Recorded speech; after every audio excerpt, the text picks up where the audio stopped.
C'était la sœur Tina Cabez depuis Atlanta. Nous tenons là à vous souhaiter déjà un joyeux Noël, hein, parce que les souhaits commencent déjà. Merci aussi à vous, Ezalapa, Mamie La Rose, et puis Londres. Bien des bonnes choses à vous.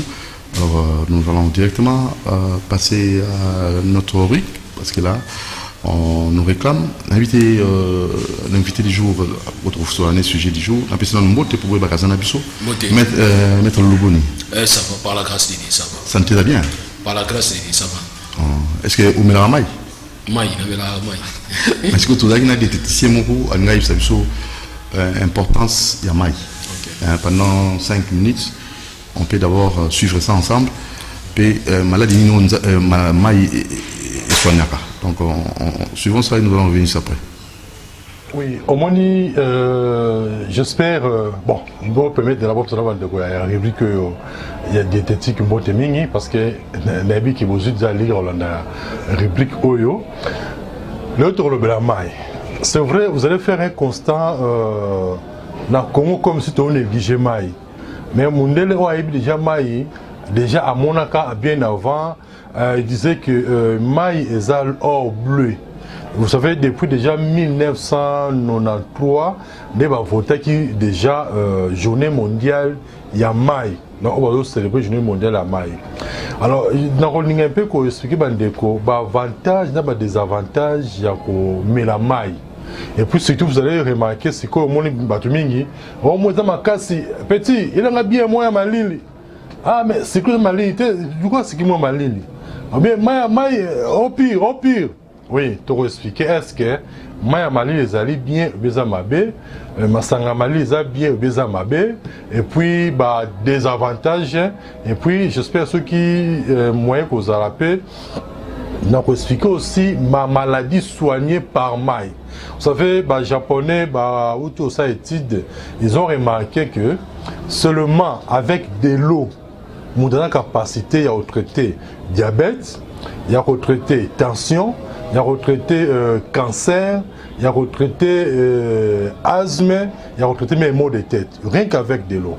Alors, ceux qui moyens, ceux qui vous permettent, j'espère beaucoup découvrir ensemble comment on peut traiter la maladie seulement avec de l'eau et puis avantage, des avantages, il y a maï, il y a malili. Parce qu'il y a un échauffement climatique, est-ce qu'il faut mettre la main, il faut mettre la main, il y a moto.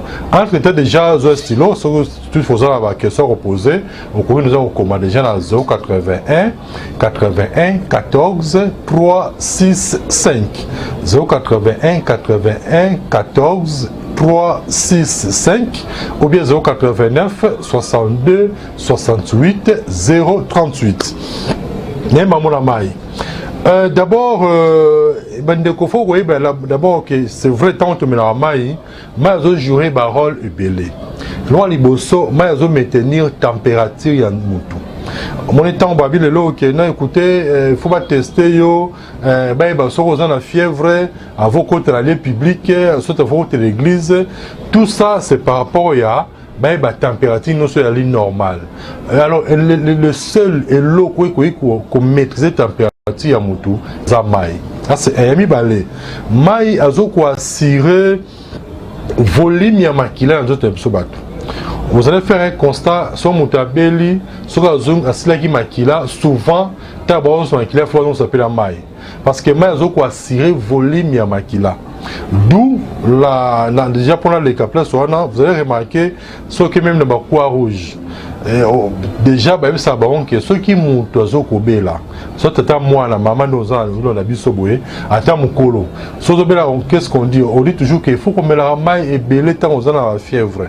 Moi soit la fièvre il faut plus ça maille et belé, il faut peu au sokolaé. Moi je suis mais basokoli parce que de façon que chaleur sur l'équipe mingi et koya ko kausa. Moi, quantité à maille, je maîtriser quantité à makila. D'où ce qui maille diminuer automatiquement peut baisser à makila. Alors, le maille dans ce quoi cirer volume à makila. Maille joue rôle, il y a qu'on nettoyer même de sorte que les déchets toxines. Tant que ça qui na rubrique d'autres problèmes qui céleri, là-bas que céleri a la capacité à éliminer les déchets toxines. Là-bas que déjà à partir de 3000 ans avant Jésus-Christ, les Chinois, là les Égyptiens, la céleri pour soigner les calculs rénaux. Là-bas on a aussi que seulement avec céleri, on a la capacité à nettoyer les reins. Mais moi aussi, c'est vrai, c'est la première masanga ya mutu, première bière za mai. Alors moi, je rappelle il y a éliminer les toxines dans d'autres nabiso bat. Bon, comment on le fait? Comment on va expliquer nous ça là. Alors moi aussi, je joue rôle il y a hydrater pour nabiso. Pour que peau soit hydratée, pour mon peau ya mutu. Ah, alors la peau est bien, c'est toujours l'eau. Ça la constant, Batomi va au village. Bon, c'est comme on dit, non? Le village va l'air bien. Mais la capitale va l'air bien. Bon, on a monté au village, on a la facilité de distinguer pour naïe, na poya, monter dans la ville. Pourquoi? Parce que monter dans la ville, à l'habitude, d'abord on met la main mingi, à l'habitude il y a qu'on se roule presque parce que bateau mingi au village au monde, ça mais ils attendent à Kenaï naïe, à Katibilanga naïe, après mon pourquoi, soit pas les mains naïe par là les carbons. Ça se pas au soirée, mourir à bon caca. Voyez donc dans ce sens-là aussi, moi je rôle il y a qu'on hydrater peau. Et puis moi ça permettre à cerveau de fonctionner normalement. Ça c'est l'autre toujours. Pour permettre que le cerveau moteur fonctionne normalement. Et puis faciliter aussi une bonne digestion. Voyez, donc ce sont là les avantages il y a maille. Donc en fait avantage aux là comme la maille mingi. Mais comment comme la maille mingi, je vais vous expliquer. D'abord, on va expliquer comment on met la main mini parce que moi, il y a une séquence. Ne vous en faites pas. Moi, il y a une séquence, on met la main. Mais la main n'est pas automatique. Mais avant la séquence, on met la main. D'abord, on a un bisoboy. On s'occupe qu'on a la bonne santé. Au moins, qu'on a la bonne santé, mais on a la carence de main. Vous savez, mieux quand ça que qu'on a la main, ça caca la moto à belli. Non, non. Et vous avez pas le temps de la yo. On le barre à l'IOP, on lit à l'IOP, mais on a la carence à maille. Alors, on peut se quelques signes, on a la carence à maille. Là, il fatigue. Moi, je suis dans la fatigue, ma casse. À cause de la vente, comme on a l'éminaï. Un mot soit tellement mouqué à l'éminaï. On voit la moutarde, la bureau, nous, il dégage dans la bureau, mais un mot pongi. Donc, déjà, carence à maille, c'est là qui me sera trop fatigué. Et puis, mot de tête. Mot de tête bêta kaka muto ka mutu passe basali ba traitement nyonso mais mutu passe c'est la raté ameli ba kis mais ba que carence à maille et que ça là aussi que mutu bêta ka régulièrement. Alors et puis mutu a même la difficulté à se concentrer et même pour se concentrer vous savez je dois en temps tous ça ba livre ba mon ami Paul c'est mon numéro veillé non ba livre ça qui on a à l'époque il y a citoyen. Moi citoyen bi botanga mon ami Paul soit après une page botangi au président général. Bon remarquez ban ami même le lot bazar bizarre mingi on a été au repérer la page mon corps atteindre ba moi ni ko somme de lait. Voyez donc c'est ça un peu le problème. Et puis trop de crampes. Crampe, ça va casser, on va cramper. Juste, et puis encore, première constipation. Si la personne a la difficulté, il y a aux moments qui il arrive à la batte, baza na carence ya mai. Bon, mais ça parce que me signale là-bas pas Moro qui est banda rochité, mais écoutez, ce qui peut-être dans ici en monté, peut-être prochainement, dans le Mekepe, qu'on bande la sous maï, avantage, des désavantages à maï, maladie au maï que vous soignez. Mais nous souhaitons seulement qu'il y ait attaché dans la rubrique Oyo. Parce que un nini rubrique bandaka pour que ose la pensa à la page. Mais je voulais seulement vous dire que votre connu la rubrique de maï que n'a organisé une conférence moko ils ont la carte à Carrefour des jeunes et ben de 14h à 17h donc thème ma conférence est alimentation et les plantes appropriées pour résoudre les troubles sexuels et la stérilité. Donc là c'est mando zo na ngaboye kabila rappel solo oza la conférence on a quoi apprendre yo dans le kanga comment ko soigner les troubles sexuels. Les troubles sexuels les alliés ébélés. Et puis comment on soigne peu la stérilité. Ça fait aujourd'hui c'est honte. Moi ce n'est pas mon corps, moi satisfait été. Au moins moi c'est ça mon bain na mon corps, moi toujours frigide. Ce qu'il faut expliquer maintenant, plantes nous ko ça là, aliments nous koki ko liaka, qu'est-ce qu'il faut faire pour soigner yango, soit pour ko kimia yango. On a aussi la sexualité et puis troubles sexuels, c'est tout stérilité. L'habit que à fin de l'année aussi là, au ça va mais il y a qu'à assister. Et ça le 12 décembre, donc deuxième dimanche, samedi à Oyokaka. Dans les 12, ils ont la 4 à Carrefour des jeunes. Ils ont aussi 4 na Pongabi. Donc de 14h à 17h. Alors, ça peut-être ma question à poser. Numéro c'est qu'on a soit bien 089 62 68 038 dans 089 62 68 038 on revient même après émission mais si on a posé un livre on a comment parce qu'on va livre comment on soigner ma maladie à voie respiratoire comment on soigner ma maladie à troubles digestifs comment on soigner ma traitement ma poison bloqué belé na comment la livre on les capé dans cabinet place na mbaka chaque jour de 11h à 17h. Donc si vous avez une maladie mobile, le monde ici l'a raté, le cabinet Tokosola. Pour cabinet ça la carte à Carrefour des jeunes. Le cabinet Tokosola, sur les 5 conseils, on peut se conseil, sur les 5 traitements, dans le traitement pour qu'ils osent à la bonne santé. C'est tout mon souci que le peuple congolais a vraiment à bonne santé. Alors bon, l'immisanga parce que tu chité, mais prochainement Tokosa, tu continuer toujours du son la bise à Maï, Maï soignaka, ce qui nous amène au soumatoye comment toko évoluer. Ce qui a bino Athanase Luzolo Kabemba. Alors bon, peut-être un peu Moro. Merci. Et puis mon le coach bien sûr, Doudou Moutiri. Moi prochainement, bye bye. Et voilà. Alors importance à Maï, maladie au Maï et Soignaka avec le docteur Athanase. Maître Loulou, on va apprendre. Oui, merci d'apprendre. Chaque jour, nous apprenons. On a senti l'importance à Maï. Maï, ils ont une vertu belée. Ils ont rafraîchir tout et puis désaltérer tout ça. Il y a Maï, la Maï. Vraiment, c'est permis à docteur la précision à précision. Merci. Pour toquer dans le sujet du jour, troisième rubrique. Alors, on a qui sujet avant tout, en fait, juste population après. Discours à président, population Lobakini à Kanisakini.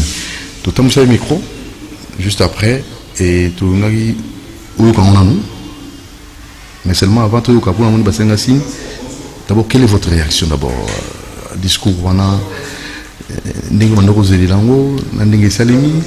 est-ce que satisfaire yo, attendement yo, tout est.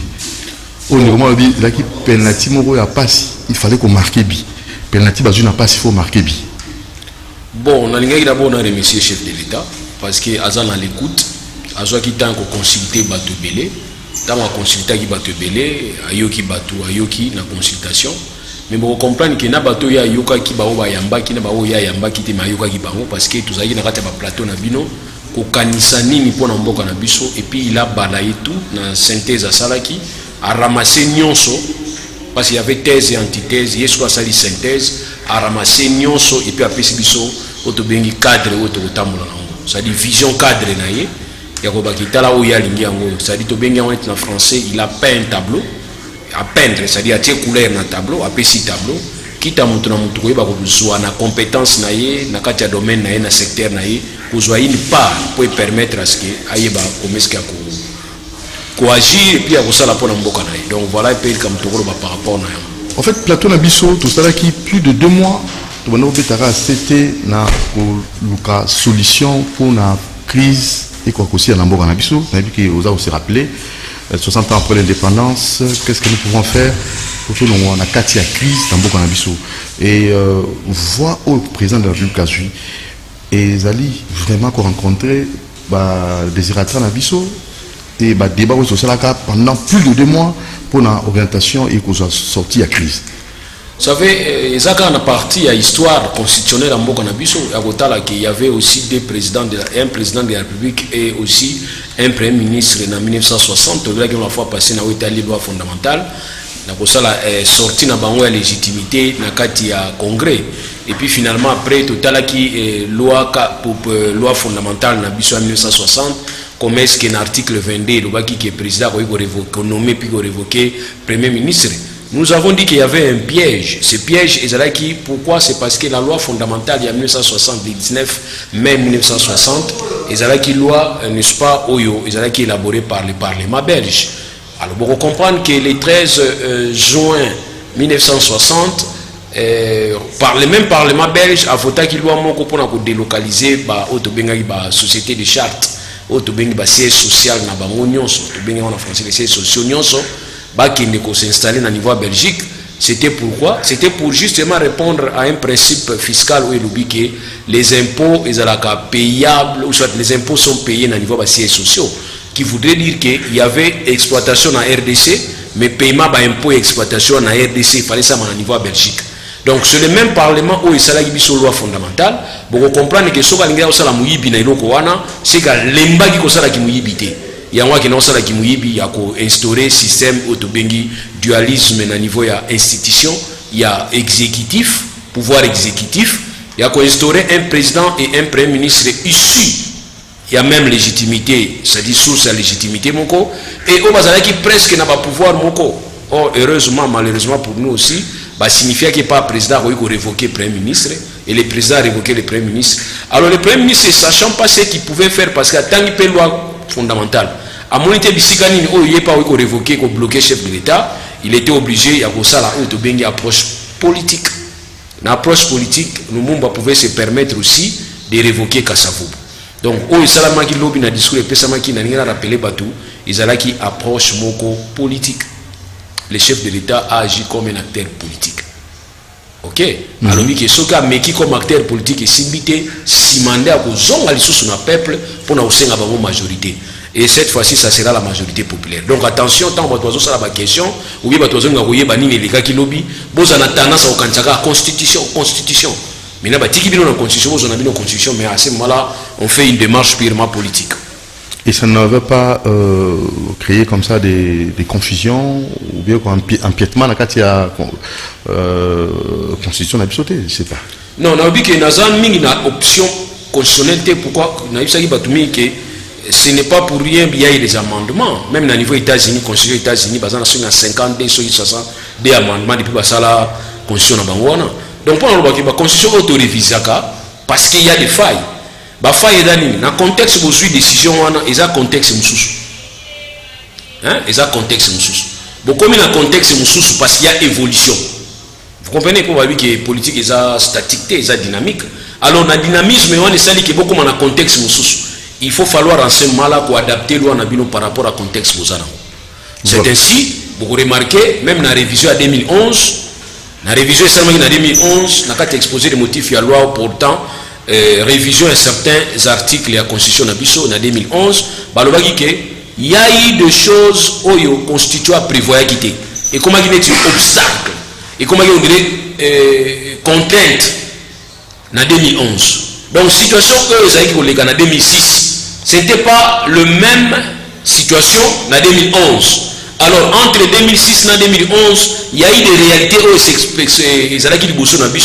et pour ça que les législateurs dérivés, constituants dérivés, autobéni législataires, en 2011, il va revisiter quelques articles. Bien que nous avons toujours des articles, ils ont visité et pour apporter rien à l'instabilité de ce qui Alors, donc, pour comprendre que les lois en 2020, pendant 2011 en 2020, il y a eu des situations qui se présentaient aussi. Où ils ont poussé plus autour le baquet. Contexte aux années qui en 2011, ce n'est plus le même contexte en 2020. Contexte aux années qui en 2011, nous avons eu un président où en même temps président de la République et aussi patron, il y a majorité parlementaire. Mais or, dans le contexte nous avons un président qui n'a pas la majorité parlementaire. Or, ce président doit fonctionner. Ce président doit fonctionner par rapport à la mission au peuple a confié à qui. Donc, vous allez remarquer qu'ici, il y a maintenant aussi ce dualisme et c'est confirmé dans l'année 1960. Et on peut s'habiller au président, au suffrage universel, direct, c'est-à-dire peuple a PCP confiance. Et puis, tu as premier ministre, on a eu confiance et pas délégué au biso de Tinda qui n'a représentation. Alors, ce qui fait maintenant que nous avons maintenant deux têtes dans l'exécutif, exécutif na biso, niveau exécutif, c'est-à-dire dans niveau pouvoir exécutif na biso. Alors, la deux pouvoirs, deux têtes, qu'est-ce qu'il devrait? Il devrait tout simplement s'imprégner dans l'esprit à constituant originaire. Ou à l'objet de la préoccupation dans la exposer les motifs qui devraient éviter les conflits. Il faudrait que ça instauration état de droit. Il faudrait que lutter contre l'impunité. Il faudrait que l'alternance pacifique. Donc il faudrait que travailler comme des hommes d'État pour l'intérêt à Moka. Mais contexte aux gens les de Godoudou. Vous allez remarquer que ce n'est pas le cas. Vous allez remarquer Zakawanate. Et aujourd'hui nous avons un problème sérieux où les institutions et les animateurs des institutions créent eux-mêmes des conflits. Au lieu de éviter le conflit, il faut créer conflit. Mais maintenant, il faudrait que l'article 69 s'applique dans l'intégralité. Et l'article on s'appliquer quand il y a un problème et entre pouvoirs, entre l'Assemblée nationale et le gouvernement, mais ça pouvait aussi créer un problème entre les institutions. C'est ainsi les chefs de l'État en tant que garant un bon fonctionnement de l'institution, ils pouvaient aussi dire que, attention, ils ont des cartes jaunes, ils pousser à utiliser carte rouge, déjà qu'il y a un blocage. Ici, je voudrais dire à ceux-là qui disent que les chefs d'État ont violé la Constitution, qu'ils me disent l'acte est posé par le chef de l'État. Il n'a pas encore posé un acte. Il vous dit que je ferai ceci. Il n'a pas encore fait. Non, je ferai ceci. En tant que politicien, je vais faire ceci, c'est là. Mais là, si vous voulez que tu éviter la salle à Yango, eh bien, je n'ai pas ça à la montée. Mais si vous voulez que vous poussez là, eh bien, vous allez me pousser à le faire, maintenant en tant qu'arbitre. Question que nous répondons à tout le monde. Tout ça, la population, après le discours du président, réaction à Bango et Nassima Tozon. Bonjour, monsieur Doudou.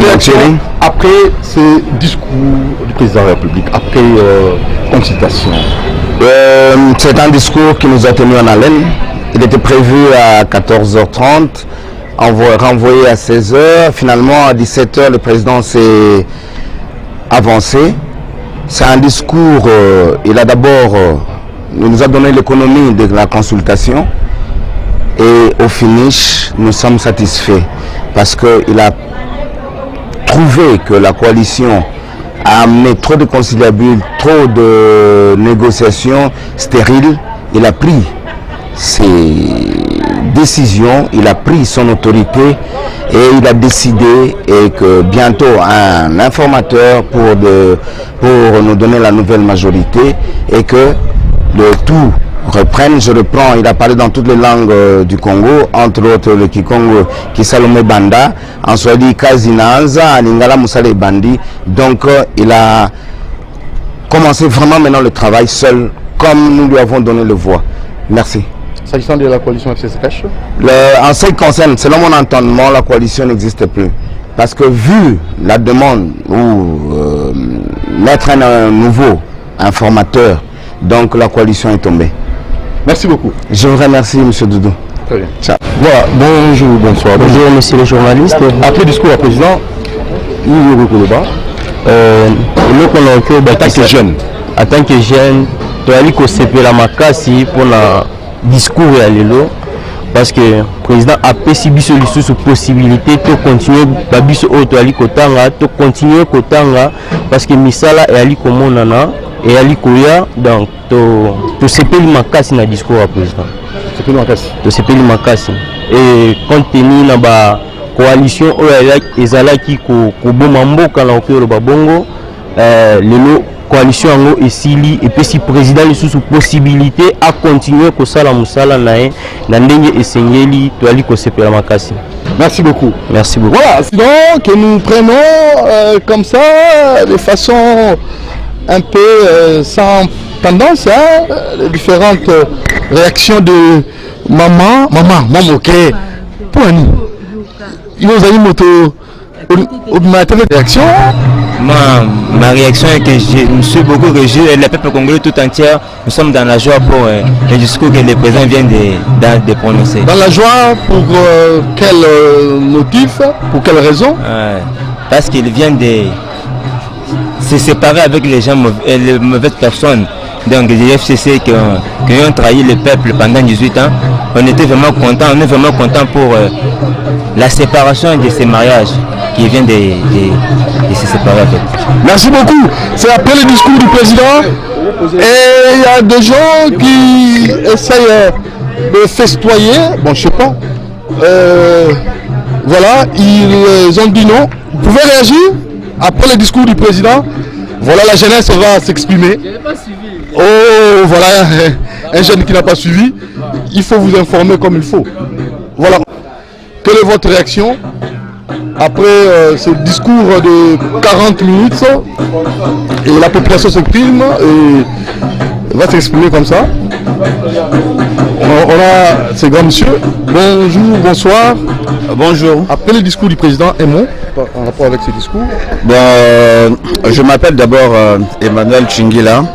J'aimerais bien m'exprimer à Lingala pour exprimer l'émotion et le plaisir vis-à-vis au discours du président de la République. Moi, je pense son discours, c'est un discours neutre, avec beaucoup d'émotions. Et ça promet aussi pour l'avenir. Et le peuple congolais est content et tout le monde est derrière le président de la République. On est là, on attend. On a bien entendu dans son discours dire que Misala est bandit. Et c'est les mots que le peuple congolais attend de tout le monde. Donc on est de cœur avec lui. Et puis nous sommes là. On attend les restes. C'est bon. Merci beaucoup. Merci. Discours du président, un mot en tant que jeune. Vraiment, nous les jeunes, on est vraiment satisfaits. Il y a le chef de l'État à lobby, les vraiment bisous ma jeune vraiment et pessimisme et c'est mon amour maintenant. Premier citoyen République a télémi à lobby pour la bisous donc coalition FCC cash donc et quoi que c'est pas dans ma case. Merci beaucoup. Merci beaucoup. C'est après le discours du président, c'est l'ambiance qui règne. Ici nous sommes en fait à Lingwala, plus précisément en ville. Vous comprenez, les jaloux, voilà, il veut le tamponner.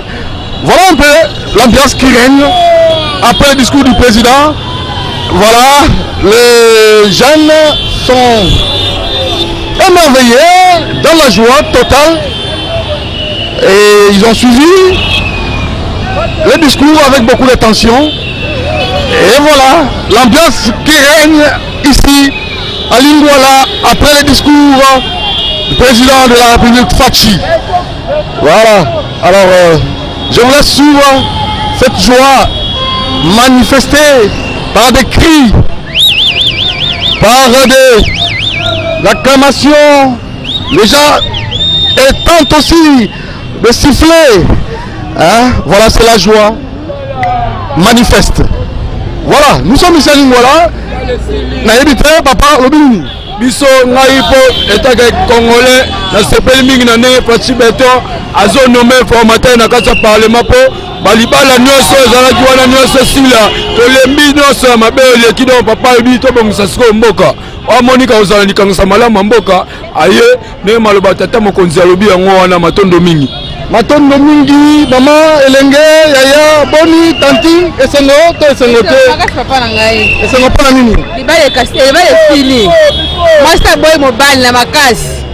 Balobi ambiance ezali awa, donc awa toza na Lingwala ba mama musu ba. Mama non franchement, ozala ka ko endeni mama na ngai. Papa to sepeli, ba finga est trop. Lelo to mo to sepeli, na uti ko landa ngo. Oyokini. Nayoki nde balobi fini la récréation bolingo esilika wana. En tout cas, papa bon. Madame papa. On a dit discours au président un mot. Et c'est le mot qu'on a consacré papa. Bateau bakangaki mboka na otage. Lelo donc KO debout. Oui. tala kaka bakangi mboka na otage lelo mariage esili ekufi tokomi kozela nde mokonzi ya mboka alobi bisalumu ebanda mosala ebandi. Merci beaucoup. Papa la Boni. Papa. Après discours, un mot. Bon, na sepeli ndenge na baloba président wa lobi donc esayi biso esengo eza lokola mwasi azalaki nde na libala baboyani libala babonyokoli talaka okoti libala oyekuta nde bakolo libala baodirige oyo mesko amiso nde tozwi nde pouvoir yango nde biso mo toyomi komane nde pouvoir yango. Ok, merci beaucoup. Béton, Fachi. La décision maintenant c'est là parce que trop c'est trop. Respect na mokonzi ezala kité donc mokonzi mboka lobi donc congolais fera ko sepatanga ne mboka ezala ko sepela boy donc mokonzi mboka za facho ba sepela ki pour que nzale sila misale monana trop c'est trop. FCC ko banga ezala kité ya sali appel na munyoso ba sénateur ba député ba soutenir parce que mboka population des en point na yo so boye donc za congolais te pour congolais fera ko sepela ba auto voter ki ba sénateur ba député ba biso pesa ki mandat ya peuple ba auto pesa ki mandat donc mokonzi mboka ate maboko na ya kofungwama na mutu nyonso donc oyo akoya te tali akeza mpona bakongole nyonso bambwa nyonso toyosisa lelo faci nde makambo beton asima te pa esili abimi mobali ye nde akomi nkoyi faci beton bambwa lelo pio bokanga bambwa na bino. Invité à Doudou Montiri. Abonnez-vous à la chaîne Doudou Montiri TV chaîne YouTube. Vous serez informés au temps réel. Ciao. Vraiment. Maître, votre réaction? Oui, c'est l'expression du peuple. Le peuple s'est exprimé ainsi. Et hier, tout le monde qui va tout le au CPLAK. Libala wana ekufa nano. To libala wana ekufi. Or libala wana c'est libala où tout le monde qui libala il y a FCC Nakash. Et nous avons rappelé que Libala wana ba yako rappeler même na kati ya acte nommant premier ministre, ce qui est terrible. Ils ont vraiment grave na kati ya ba autobéni démocratie. Donc voilà. Et on dit que le chef d'État bien dit ce qu'a monique a meki ko sala ba démarche politique au ya bandi et qui s'invite il va revenir encore na peuple cette fois-ci pour na kosenga peuple. Alors les gens doivent poser la question de savoir à osenga peuple ni. Il ne faut pas croire qu'il y a besoin de majorité parlementaire pour nous diriger. On a aussi besoin de la majorité populaire. Parce que je voulais vous faire remarquer dans l'histoire en 1993. En 1993, il y avait une union sacrée de l'opposition. C'est cette union sacrée de l'opposition qui faisait qui marchait pouvoir. Un grand pouvoir, il y a dictateur à Mobutu parce qu'il y avait en face de lui une union, n'est-ce pas, sacrée de l'opposition radicale, issorale. Et c'est là qu'il y a un mouvement sur le terrain qui a déclenché la grève, qui a déclenché la marche et paralysé Kimboka. Alors, celui qui va obtenir ces pouvoirs, il y a que diriger par la majorité populaire, c'est celui-là qui sera le gagnant. Raison pour laquelle nous avons il y a famille Moussoussou, il y a Kokanisate qui est non, Libal est Koufi. Parce que Libal est Koufi, quand le juge a déclaré que jugement à rendre, il y a divorce. Mais ceux qui m'ont dit qu'il y a une conciliation, autobengi que nini tant il y a conciliation, il y a juge président. Tu vas au moment bala baebi, tu vas dans une instance comme ma bala baebi. Ça veut tout simplement dire que les bala n'ont profité. Pour la biso de moment on dirait to continua période de conciliation devant le juge président. Donc ezali que ekufi déjà parce que ndenge bosala la qui accord na bino ndenge bomela accord na bino. Or accord on a pas bon maman, il faudrait accord et prévoir juge nini to consulter ce qui est litige ezali. Mais au accord ngo yo na bango to yeba ngote. Et entendre Peter Kazet, c'est comme si il y a deux personnes débaillées bien. Alors, ce qu'on partit, moi, je dis qu'il y a un yango, c'est qu'il y a un renforcer pour l'Union nationale. Biso yango de Toyeli, pour te renforcer, bino besoin de carte pour l'Union nationale. Mais ce qu'on bino besoin de bima, biso de bima, biso de l'Union bisoté, c'est que bino besoin de contre bazaba statico. Non, de qu'on a solo baki, pour nanga, nan ba nommer informateur te, pour nangai, nan ba rompre. Contrat wanate ponanga. Donc il devait avoir pour la remplir, il faut quoi? il faut pas qu'il y ait une procédure où ça là qui yango ni le ça qui yango batu mibale bafanda ki basolo bango mibale de bayebi yango na biki ke bafanda pona yango lelo te to dépasser déjà étape wana parce que biso tout comprendre que il y avait un contrat entre deux personnes na mukongo na biso moko na biki na koki na ngasu te boya kokota bino nyonso yango to ye bonga na yena bimasusu no masuda na mikoteli poids yango c'est l'état soit bisinga que non boya ko soutenir nga to ye bongo to sani musali ne bandi ka yango ne to yeli siko to bana ko définir yango singa masa muso ya cash na masa IDPS na mona bino botambola ka bapi bozobina non o eza tango so botambola te tango ko bana ko réfléchir ni to sala lobby parce que nous avons réfléchi déjà mais nous avons réfléchi car ko bina o to gagner betono awa ya pas question ya jubilé triomphalisme ezalati to bana ndeko réfléchir ni to ko sala po bandoki basilité ndenge ngomba ebaki comité central boke bana bandoki basilité photo la mula parce que silence na bango zo bangisanga komba bazolo balba na honte bien que koloba moko ezali mais bafandi kimia bo te photo bana ko réfléchir mais to on attend jubilation ko to jubilé ko bina béton non awa attend ko réfléchir c'est un signe na zo ba boye il y a quoi ya ko sala ni ya ko dévancer il faut ça là.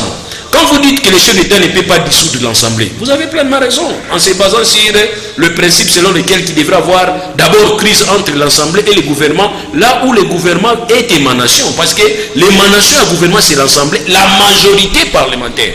Donc pour nous dissoudre, il faudrait qu'il y ait conflit direct entre les Bamomibale. Ici, les conflits indirects, mais on peut toujours, quand on a pilipili pour conflit comme direct. Bisous dans la facilité, voilà. Mais les moments qu'on réfléchit, ni tout ça. L'article 162. L'article 162 le dit bien. Toute personne alinéa des fois, toute personne a pu saisir cour constitutionnel pour définir, démontrer inconstitutionnalité à acte posé par les législateurs ou par les pouvoirs réglementaires. Or, ordonnance présidentielle qu'on nommait Ndeko Ilunga, ils allaient d'abord un acte ils allaient entaché dans l'inconstitutionnalité. À partir du moment où vous avez informateur à Zaïté, kuna boke musika, nga kuna bene na nga kote kuna na boy kote na ba mburu imawana, na bika ke ndenge ba se référer ki na FCC cash. Na laxi bino, isa malamu te. Et ndenge mwana mai moko benda ni na FCC cash abika lingine sou yango te. Comment nous allons tabler sur le vide? FCC cash juridiquement n'existe pas. N'a jamais été un règlement politique enregistré. Ni à niveau de l'administration intérieure, encore moins à niveau de CENI. Mais c'est quoi? Alors, CENI est un député, il y a IDPS. Député, il y a IDPS. Baza 550, liste na bango yango, baza majorité. Mais biso, ce n'est pas le cas. On va se réunir, Bamasa va couper tout ça, la coalition. Ils ont parlé de cette coalition. Cette coalition dont parle la Constitution, ce n'est pas la coalition que vous avez signée avant les élections. Coalition pour le constitution le Bélézali, coalition ni nakati ensemble. Il faut que bon nous caillons nakati ensemble. Donc, et ça est circonstanciel. Et ça dit que non, et ça l'a mis déjà l'Ibanda avant l'élection. Après, vous voyez qu'on non, c'est nakati. Il y a un moment informateur à qui le parti politique qui a député nakati ensemble.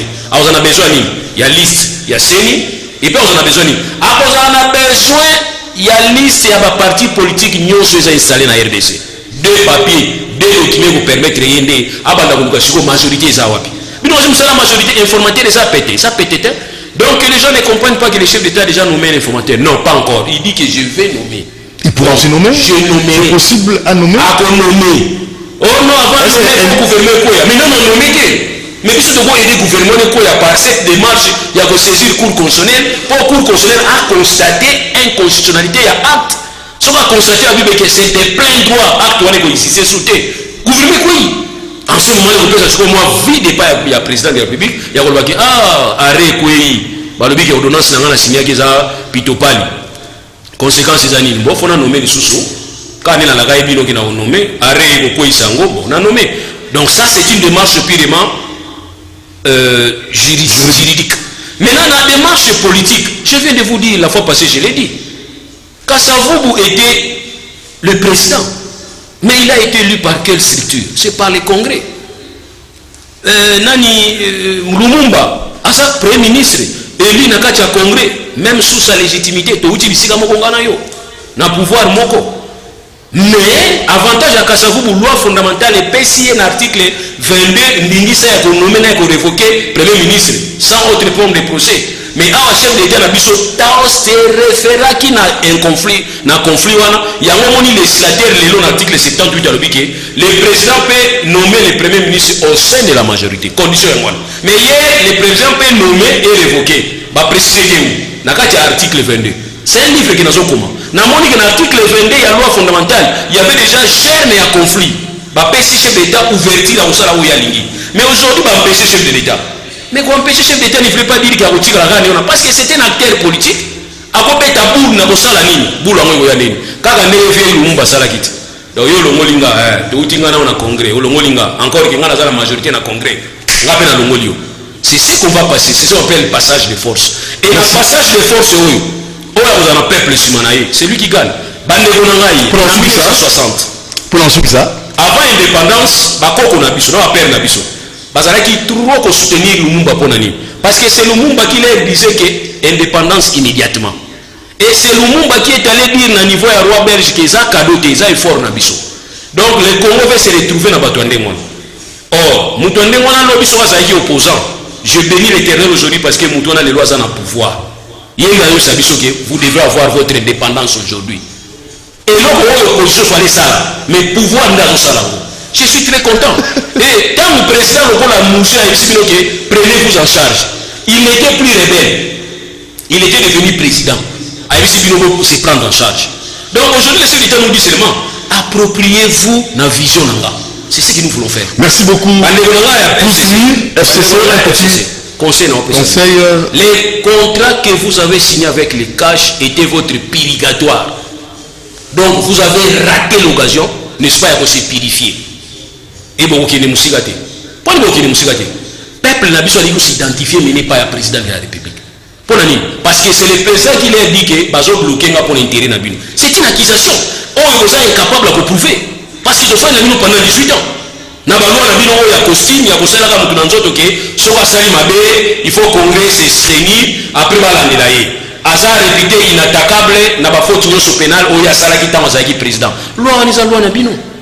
Vous êtes allé violer l'esprit même. Il y a constituant où il y a lutter contre l'impunité. Vous avez institué l'impunité au sommet de l'État. En donnant peut-être self-conduite et pas à un président qui va aujourd'hui violer les gens et l'autre Rolanda était. Sarkozy aujourd'hui répond, c'est un ancien président. Il répond devant la juridiction. Donc nous avons compris. Ce que nous demandons au peuple maintenant, c'est quoi? C'est de s'approprier le discours. Et aussi, dans le militant, il y a UDPS. Au tika ba réjouissance nabino inutile. Botika triomphalisme nabino. Nous devons commencer maintenant à réfléchir. Très bien. Parce que demain le chef d'État va devenir président ya nina oya. Donc il y a pas moto qu'on a dit Addis Abeba, totalement la banzela. Non, il faut aller avec l'intelligence, le cerveau. Voilà ce que nous demandons. Merci Maître Loulou, merci à l'équipe technique. Donc demain à 10h30 pour un autre numéro. Tolinga Mboka, Tolinga Développement Mboka Nabiso. Et abonnez-vous massivement si vous montez TV chaîne YouTube pour la suite d'infos. Ciao.